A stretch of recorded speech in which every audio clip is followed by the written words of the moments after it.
Hello, everyone. Welcome to Mystery Mondays. Sorry I'm running a little bit late, like I almost always am. I almost got it done on time, but not quite. I was waiting to hear back from Yosemite National Park, hopefully, considering the case of George Panka, but that did not happen.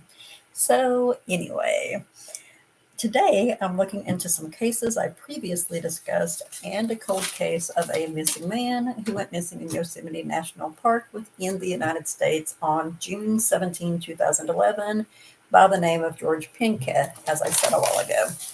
Um, the previously discussed cases I looked into for today's vlogs are those of Kylan Schulte and Crystal Turner Beck, Josue Calderon, Joel Thomason, Aubrey Dameron, Gary McCullough, and Lena Chapin. And I will be adding the description for this video once I have completed it, because I wanted to go ahead and do that because it will contain the important phone numbers and email links and stuff such as that, departments that people need to contact if they have any information concerning any of these cases that I'm discussing today. So I like to do that before I start the blog, but I also like to kind of be at least a little bit punctual with my vlogs. I've not been doing very good about that, but I'm coming back in full force, and I'm going to commit to doing these vlogs regularly like I had been trying to. So with the Masked Singer coming back, that means I will be doing the Mystery Monday vlogs every Monday by no later, hopefully, than 8 p.m. I will be doing my brain is still saying Mystery Mondays. I will be doing my Masked Singer videos by no later than noon is my goal on Thursdays, because I watch it on Hulu since I do not have cable or I almost said internet or an antenna to watch it when it's on live. And I will post my Thinking Thursday videos, which are the positive thoughts videos. All thoughts are positive, essentially. So my Thinking Thursdays one, which I'm also going to start trying to put something in there for people to think about, which was something that was suggested to me, since it is called Thinking Thursdays and doesn't really necessarily say that it has anything to do with positivity. But that's what my whole vlog is about, what my channel is supposed to be about. So I will be trying to do that one by no later than 9 p.m. on Thursdays. So here we go, everybody. Ready? Fasten your seatbelt. I need to aim my camera down a little bit. I can't keep it right. Ooh, look at that thumbprint. Anyway, because I move my laptop around occasionally when my grandson is here with me. So anyway, first, I researched updates about Crystal Turner Beck and Kylan Schulte, but found nothing new. Of course, last week's vlog, I discussed information about a potential suspect who has been cleared in their case. If you're interested in viewing that for more information on that. Next, I looked into the case of Josue Calderon, whose body was found in North Carolina, and I found an article on providencejournal.com, which has been a very good source for information about him because he was from Providence, Rhode Island, so they are keeping up on his case pretty well. So this article was published on, not February, it was published on January the 14th, 2022.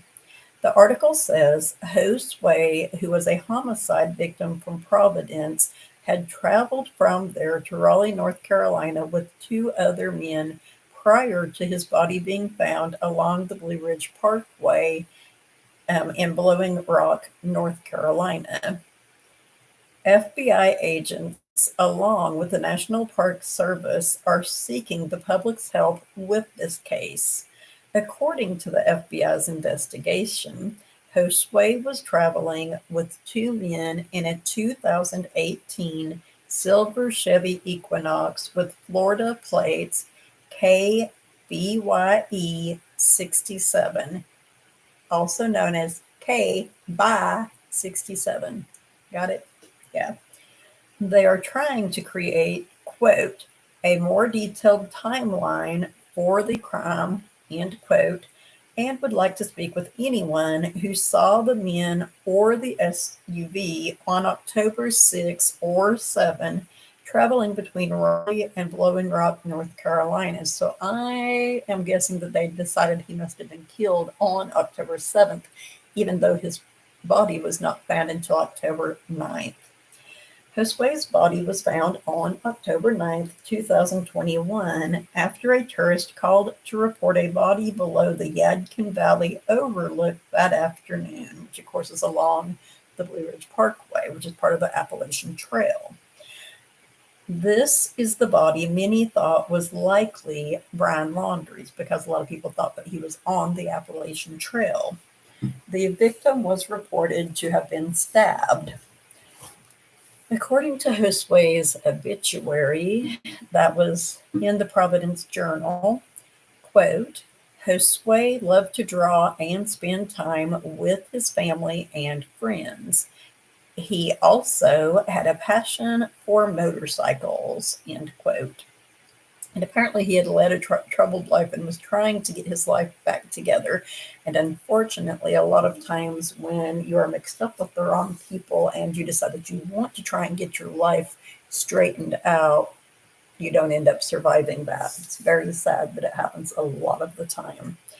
So anyway, if you saw these men, the SUV, these men and or the SUV in Raleigh or between Raleigh and Blooming Rock or at Blooming Rock, or in my opinion, if you know who owns this SUV with these Florida tags, K by 67, sounds like a personalized tag to me. But if you know who owns it, or you saw the men and or the vehicle, especially on October 7th, or I'm sorry, on October 6th or 7th in the Raleigh area, or between there and Blowing Rock or at Blowing Rock, please call the FBI in Charlotte, North Carolina at 740-672-6100 or the National Park Service Investigative Services Branch tip line at 1-888-653-0009.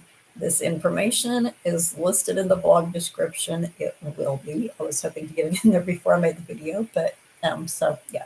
And NPS ISB, of course, is the National Park Services Investigative Services Branch.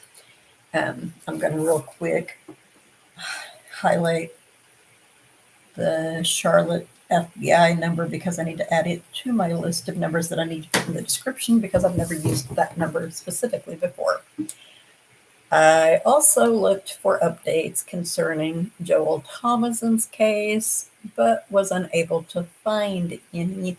Of course, his family already held a funeral for him, I believe December 12th, I think it was, of 2021, because they had decided that most likely he had perished. I want to say he was in Yosemite National Park. I'm pretty sure that's where he went missing also.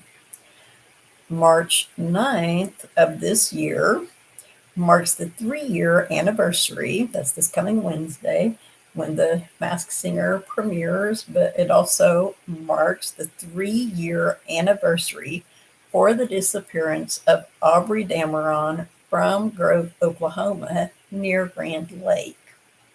Sadly, her family and friends have no confirmation about where she is or what may have happened to her.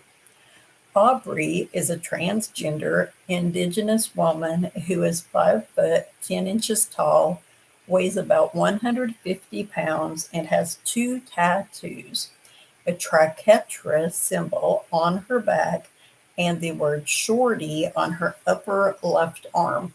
And these are the reasons that I wish that I knew how to insert stuff into, like show stuff up in the corners like a lot of vloggers do and stuff. So I could have showed you a picture of what the vehicle that Josue and the guys were in. And so I could show you a picture of Aubrey so you know what she looks like and show you her triquetra tattoo in case you don't know what that is, and maybe even a picture of her with her shorty tattoo from her Facebook profile. But I don't know how to do all that because I'm not I'm not a millennial. But anyway, um, I just, I want to help get the information out there. And most of the stuff that I talk about, all of it really can be found online if you're interested in seeing what these things look like. If you have any information on Aubrey's case, please call the FBI at 918 664 3300. I believe that is a Tulsa, Oklahoma office.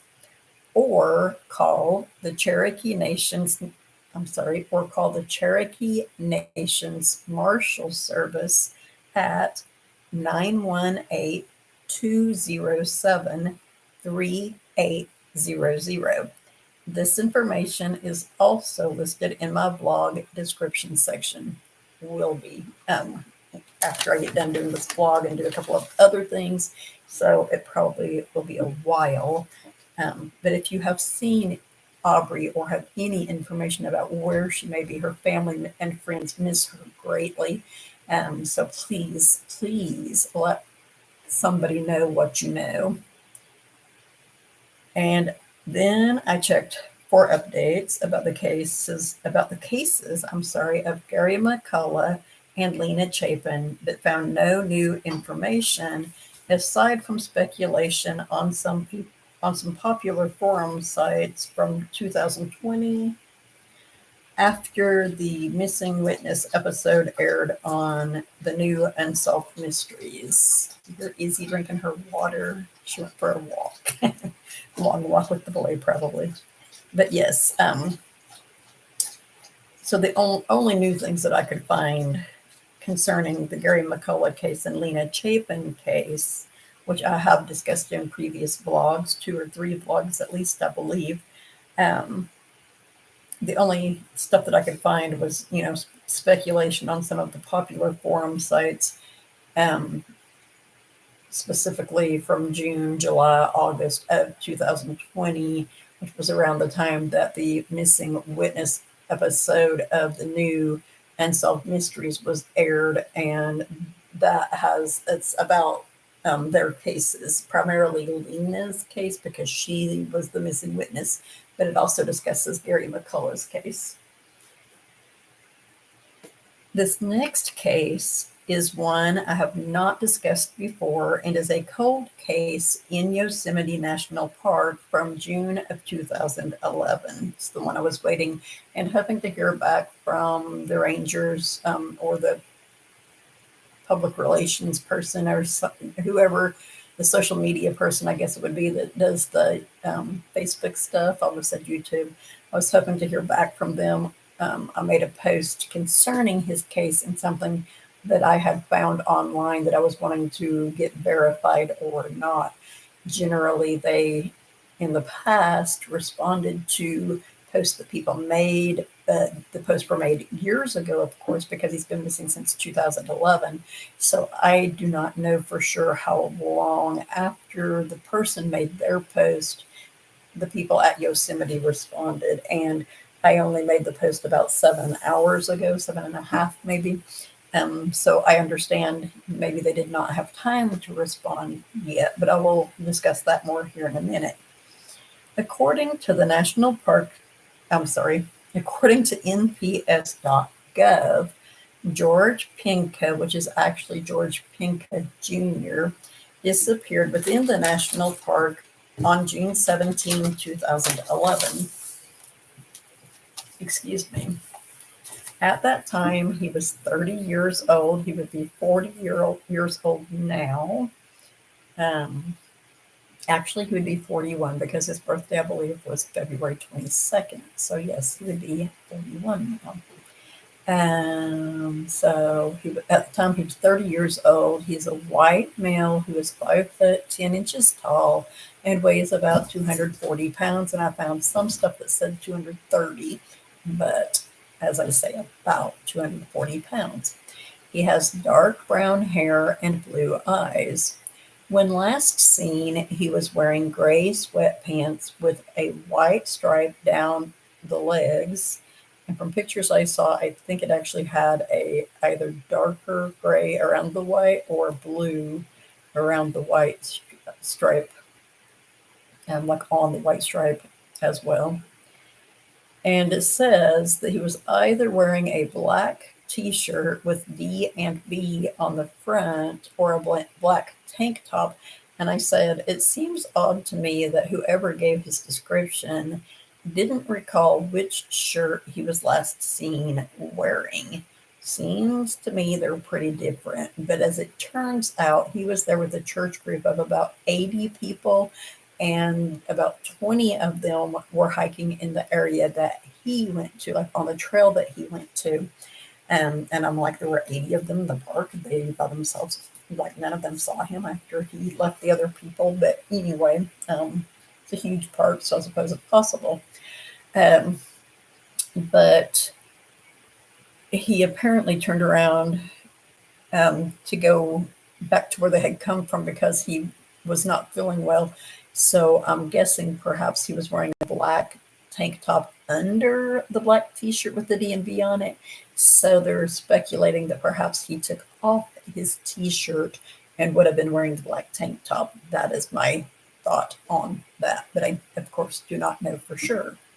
I was surprised that there wasn't a whole bunch of stuff posted about him being missing on Facebook, because he was with a church group that had 80 people in it, and his family had commented on him being missing and stuff like that. So I'm like, Adam Lloyd Clayton, I'm not going to remember, Jones, Adam Lloyd Clayton Jones, that I talked about last week, who was another cold case. Like, there were at least two posts that I found on Facebook about him being missing, and there was very little information online about his missing case, which there's not a whole lot out there about George either.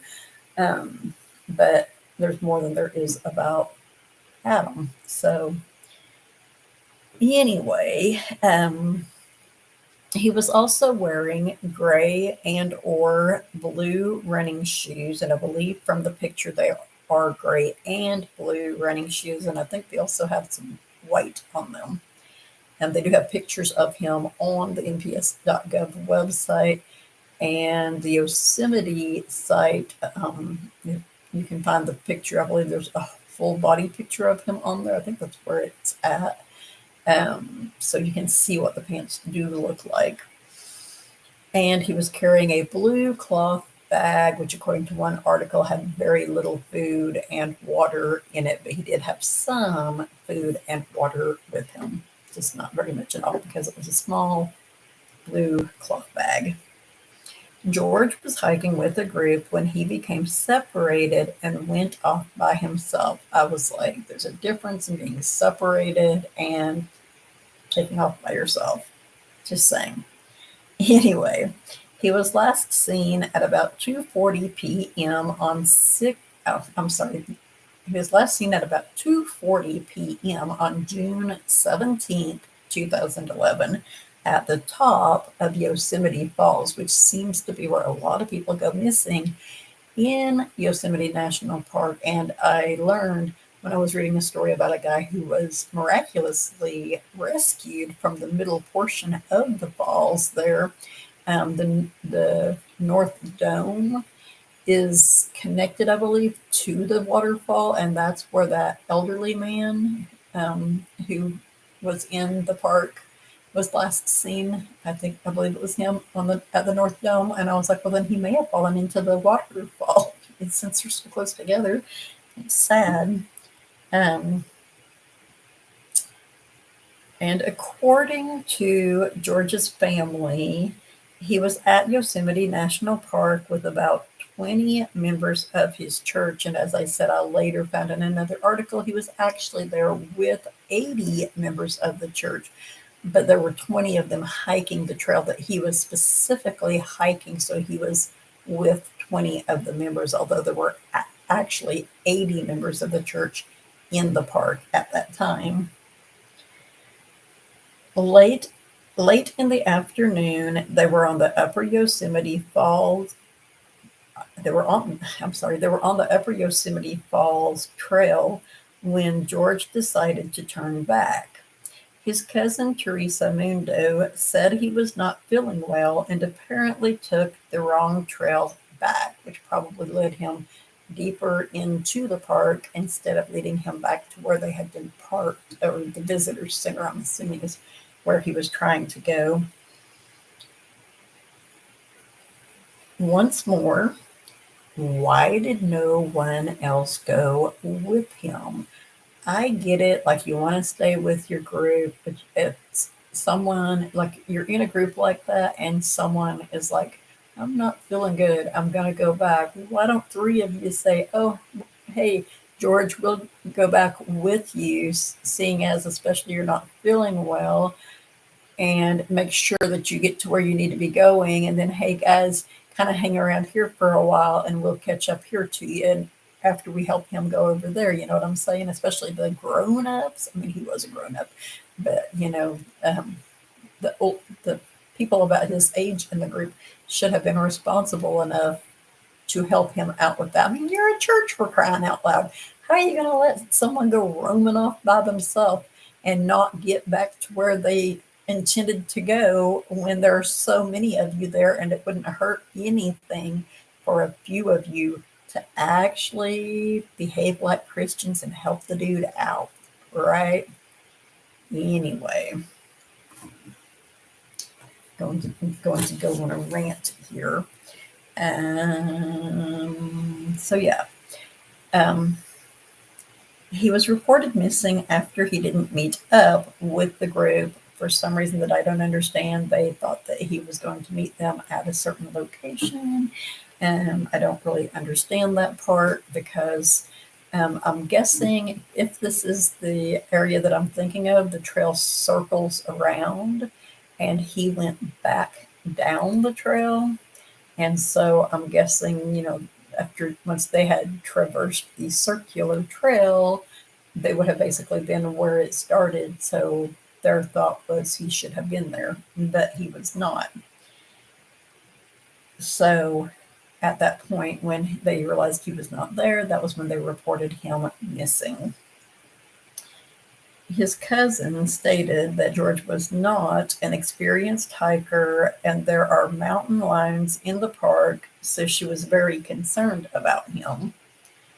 According to park officials, the trail he disappeared on is popular and well maintained, though according to people on various things that I read, people who have hiked that trail, they say that it is pretty treacherous and strenuous. And there was a thing that I read that I want to say was by Yosemite National Park that said the trek up the trail, it's one of the oldest trails. It was built like in the 1870s. And it says that it's an old trail. It is treacherous and strenuous, but the climb to the top of the falls is well worth it for the view once you reach that point. And I'm going, but a lot of people seem to not reach that point. So is it really worth the risk to climb up there and look at all that beauty when it is so treacherous? You know what I'm saying? Especially if you're not an experienced hiker. It seems to me like that's where a lot of people go missing. But they do say that the trail is popular and well maintained. Their point there should have been a lot of people around, so someone should have seen where he went possibly. Though I have heard that these national parks, even in the popular areas, like they're so vast that it is so easy to go 30, 40 minutes, even an hour without seeing another person, even though there may be millions of people in the park when you're there, because they do cover so much land, the majority of them. Of course, a lot of that land you're not supposed to be on at all. And that's how a lot of people get lost also. Well, oh, there's not a trail here, but I can do that, Anyway, a member of a forum site about Yosemite News who other people said has vast knowledge of Yosemite search and I'm sorry, I'm getting my tongue all tangled here. I'm going to take me a drink. Try that again. Sorry, folks. A member of a forum site about Yosemite news, like news from Yosemite National Park, who other people said has vast knowledge, or at least has knowledge, I guess would be the right way to word it. She has knowledge of Yosemite Search and Rescue.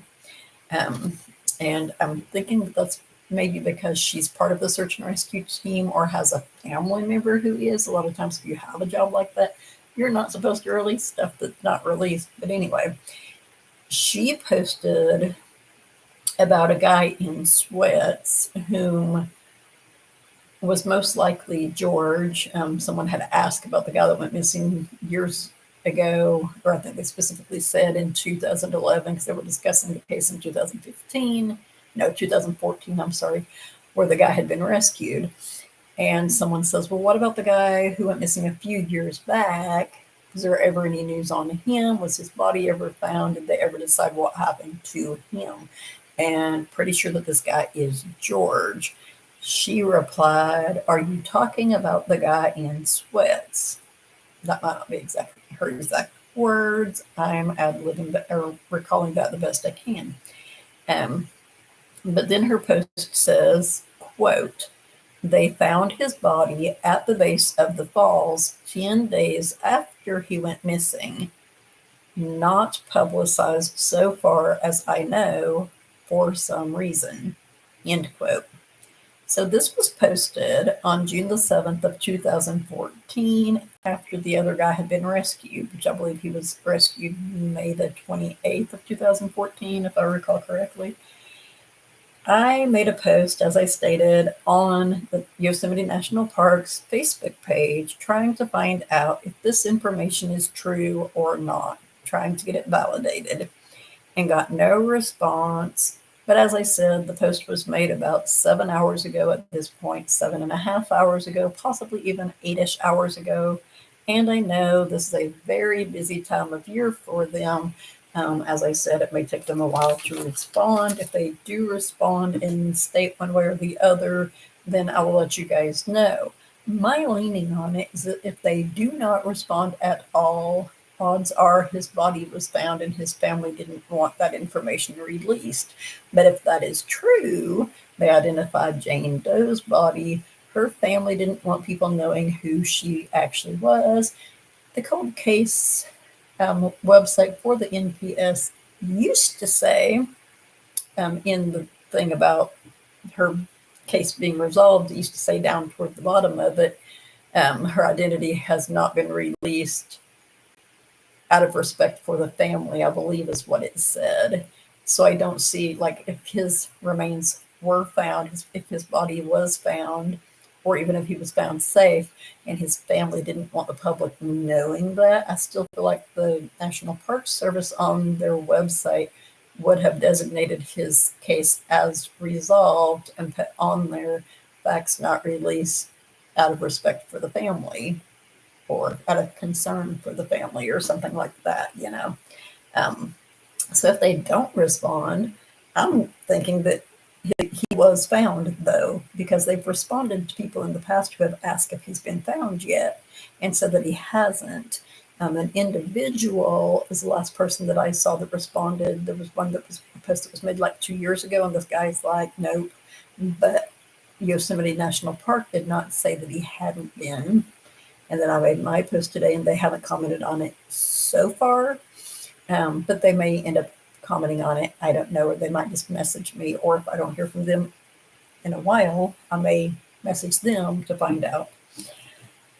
So now I'm going to discuss information concerning the search efforts that went into trying to find George Panka Jr. Sorry if I am not pronouncing his name right.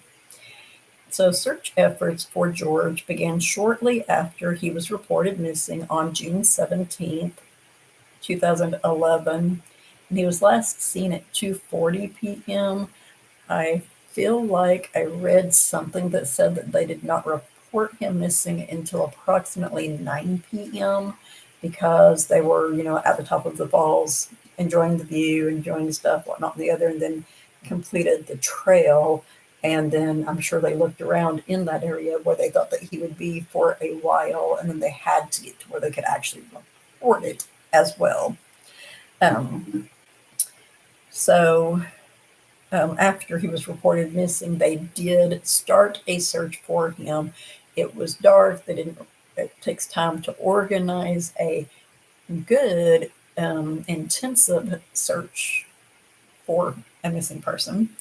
So they did a search, but I don't know how detailed it was because there were not a whole lot of people there to search who were experienced in doing so. So a full-scale search and rescue operation started the following morning, and he went missing on a Friday, and so this search started on a Saturday. Over 100 search and rescue personnel from California were deployed. There were helicopters, and it says 6 search dogs. I was like, possibly actually means 6 teams of search dogs, but I'm not certain. But then it only mentions one search dog team that was deployed. So I'm thinking it probably was only 6 dogs. I know these dogs can cover a decent amount of ground and they catch a trail. Of course, they need to have something of the person's to smell to, like if you take that shirt off and handed it to someone, they'd be like, oh, this was George's shirt. And then the dog would be like, oh, I can find him, But if they don't have anything to go by, there's so many smells out there. Like I said, a whole lot of people visiting the park. How are they going to focus just on that person's scent? It must be difficult for the poor things. Searchers came from Yosemite National Park, search and rescue, of course. Inyo County, I'm sorry if I mispronounce any of these, and I will, I promise you. Inyo County, Mono County, or Mono County, Mariposa County, Marin County, Fresno County, there's one I know I'm going to mess up on, Tuolumne County. That's that meadow where either it was Richard Judd went missing around Tuolumne Meadow, or possibly that's where Joel Thomason was missing in that general area. Tuolumne, I believe it's pronounced Meadow, and this is Tuolumne County. I'm probably pronouncing it wrong. I don't know. They were also dispatched from China Lake, LA County, which stands for Los Angeles County, Nevada County, or Nevada County. I pronounce it Nevada. Other people pronounce it Nevada. Sierra Madre, which I believe is the town that is right next to Yosemite National Park. I used to have a Sierra Madre Mountains sticker on the back of one of my vehicles years ago because I made a donation to Yosemite National Park, and that was the sticker that they sent me, was about those mountains. Also, as I said, the Yosemite Search and Rescue Dog Teams, it says, so that implies there was more than one team, but there's always a person with the dog. So anyway, Yosemite Search and Rescue Dog Teams, Sequoia and Kings Canyon National Parks, and California Explorer Search and Rescue. So there were a lot of search and rescue trained people who were searching for George. Within 6 days of his disappearance, the search was placed in limited continuous mode, meaning when rangers were in the area, they would keep an eye out for clues of where he might be and what might have happened to him. During the intensive 6-day search, no clues of that type were found, as I said. No clues about where George was or what might have happened to him. And this is all of the information that I have. I was wanting this to kind of be longer because I had not done a Mystery Mondays vlog in so long, but I've been trying to make them shorter so that people can watch the information, so that you don't have to sit here for 30, 45 minutes, an hour to get the information that I'm wanting people to know about. But I am going to type up a description after I get done and do a couple of things. And that will be on there. It will have the, my brain is saying organizations. It will have the authorities that you can contact if you have information concerning any of these cases that I've discussed, even if there is not new information out there. If you know something about the case, you can still contact the numbers concerning the cases. Any of these cases, except for the Gary Marshall, except for the Gary McCullough and Lena Chapin one, any of the ones I've discussed today, and the Aubrey Dameron one, I'm sorry. So any of them except Aubrey Dameron, Gary McCullough, and Lena Chapin, you can contact either the FBI or the National Park Service Investigative Services branch tip line to submit any information that you may know about the cases. Now, as far as the Lena Chapin case, Gary McCullough case, Aubrey Dameron case, if you do have information, you can always call the FBI office either in the areas where the crimes happened or your local FBI office if you have information, and just be like, I have some information. There's something I know about this case, and they will know who to give that information to, even if they are not handling it. Of course, Aubrey Dameron's case, the FBI is involved in, but not the National Park Service. It's the Cherokee Nation Marshal Service. But I am going to put all of those phone numbers and the names of the agencies in the description of the blog. I generally put the names of the people that I did the videos about in there too, so I will try to do that, and the names of the parks that they were at and stuff like that. So it's going to take me quite a while to type up the information. I told myself a while ago, I just need to do a Word document, at least with the phone numbers and stuff in it, so I can copy and paste that and put it into the description, so that way I have that information there. If people are listening and they're like, oh, wait, she said that she's talking about the Kylan Schulte and Crystal Turner Beck case, and I heard someone talking the other day and saying that they overheard someone saying that they did something or whatever, and then the number's down there, and you can go ahead and call. But anyway, that's a work in progress, like all of my YouTube channel basically is. So, as a reminder, if anyone finds an item or items, including possible remains, they believe may belong to a missing person or that seems to have been abandoned, please leave the item or items in place where you found them, know their location using your coordinates, take photos, and notify the National Park Service Investigative Services Branch, NPSISB. Tip line, and notify the National Park Services Investigative Services tip line, NPSISB tip line at 888-653-0009, or email them at nps_isb@nps.gov. It is my understanding tips can be either called in or texted to their phone number.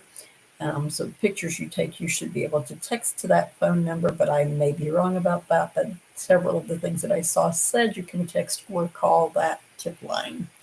This information is listed in my blog description section. It is actually not there yet, but it will be by the time most people watch this blog, because it looks like no one's watching it yet. I think I have 1 or 2 viewers, but as always, thank you guys for viewing. Feel free to subscribe. Feel free to make respectful comments if you would like. Seems like there was something else I wanted to add, but I can't think of what it is right offhand. I'll probably think of it as soon as I log off. Oh, I am going to post a couple of short videos. I'm not sure if I will do that tomorrow or sometime later in the week, but I have one about who I call our bob-tailed local squirrel. So make sure you check that one out. Just a really cute little squirrel. Almost said he's a cute little squirrel, but I'm not sure if it's a male or female. It's smaller, so I think it might be a female. Much smaller than some of the ones around here, actually. But I am going to sign off for now. So until next time, everyone have a great whatever time of night or day it is in your part of the world. Stay safe and stay positive. Especially stay safe if you go to a national park, even if you are with other people. Thank you all. Thanks for viewing.